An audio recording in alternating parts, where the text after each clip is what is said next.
Ladies, the RNC has spent more than $150,000 on clothing, cosmetics, hairstylings, and other campaign accessories for Sarah Palin and her family.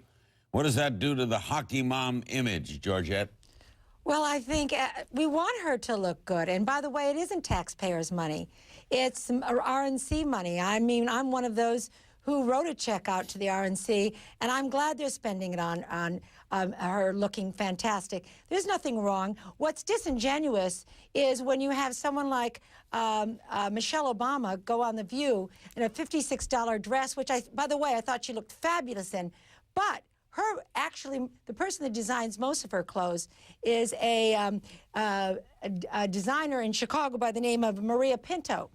And she's a designer that's appointments only. That's how elitist she is. But when it's all said and done, there's a lot of issues. What does it have to do with issues? Yeah. Well, that's right. What does it have to do with issues?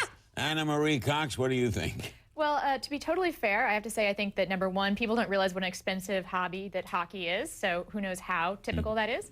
And another thing, I don't think enough people have pointed out, as my friend Mark Ambinder at The Atlantic did, that if Sarah Palin's wardrobe were a family of four, it would do quite well under the Obama tax plan. So I think that needs a little bit more attention. And another thing, just to Georgette's point, you know, is she saying that RNC donations aren't from taxpayers? I hope that, Georgette, no offense, you know, I hope you're paying your fair share of taxes. I am paying. Not only am I paying, I'm paying more than but more importantly, that donation that I make to the RNC is not tax deductible. It's not. Okay, let's get Stephanie in and let's try to discuss more important issues. Larry, let me just say, I feel so underdressed. I only spent $140,000 on this outfit tonight, and I couldn't be more embarrassed. I really couldn't. Can I just speak for women everywhere in America, Larry, when I say she is completely unqualified to be vice president, but I so want that red leather jacket. That is hot. So much for issues. What do you make of this whole story? What do you make of this story? Is it a story?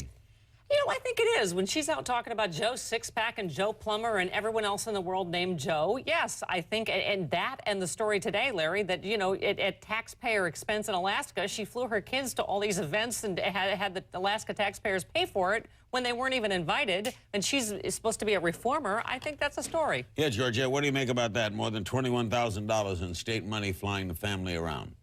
Well, you know what? I think it's wonderful that she has her family with her, and I think that most of those taxpayers in Alaska would say if they had a choice, they'd want their children with them too, and they understand that a mom wants her kids with her, and they're happy to pitch in so she can have her kids with her. Okay. Anna Marie, an email question from Carnor in Camp Springs, Maryland. Do you think people who contributed to the RNC really meant their money to go toward dressing up Sarah Palin and her family?